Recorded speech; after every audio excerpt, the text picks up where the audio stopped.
Hawaii officials busy in the capital and in one family island. Good evening, Bahamas. I'm Jiminita Swain, and this is the late night edition of the Bahamas Tonight. In news tonight, Abaco residents trying to pick up the pieces after a fire erupted in the mud in Marsh Harbor on Saturday. Windy conditions and the close proximity of homes resulted in the fire spreading quickly, leaving dozens homeless. Our Megan Shepherd of our Northern Service was in Abaco, and she has that report. It was shortly after 6 a.m. and calls went out to the local police and fire department here in Marsh Harbor, Abaco, in a community commonly known as the Mud. Firefighters admit that it was a challenge getting into the community, but when they got in, what they met was shocking. Firefighters say it took hours to contain the large blaze. Wires had to be cut in order for us to get down this way. It was very difficult getting trucks in and out just to feed one truck with water. Thankfully, the people were helping us a lot. We didn't have much trouble with that, so we're thankful for that, and to everyone that helped out.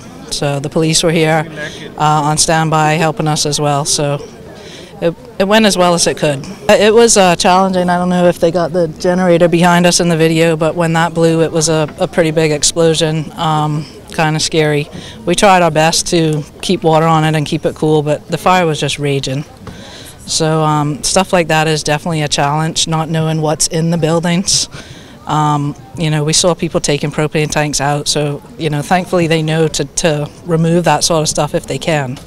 Parliamentary Secretary and Member of Parliament for Central and South Abaco, James Aubrey, thanking God that no lives were lost and commending all first responders to the scene for a job well done. He says that now the task is to ensure that everyone that was affected and displaced by the fire will be taken care of.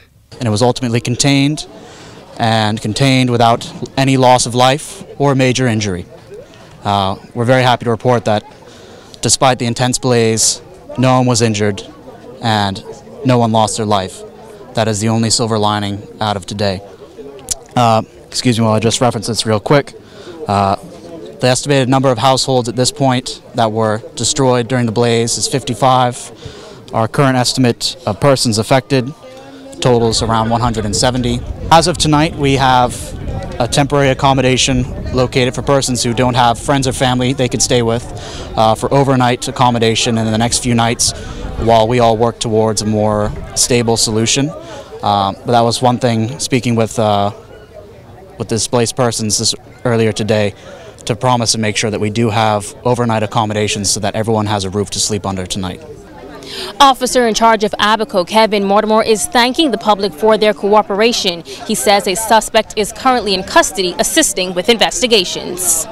Initially, the police, upon receiving information, was able to arrest a person who was said to have been the arsonist. He is in custody assisting with his investigation. I just want to advise all of the residents who are still here, please allow the police to conduct the investigation. Please cooperate with all of the governmental agencies. You know, I'm hearing all sorts of stories where persons are perhaps undocumented, so they're running away. They're not allowing us, they're not allowing us to get the information. But we need information in order for the process to be advanced. And now the process begins of creating a new sense of normalcy as they rebuild their lives from this tragedy. Reporting from the island of Abaco, I'm Megan Shepherd for ZNS Network News.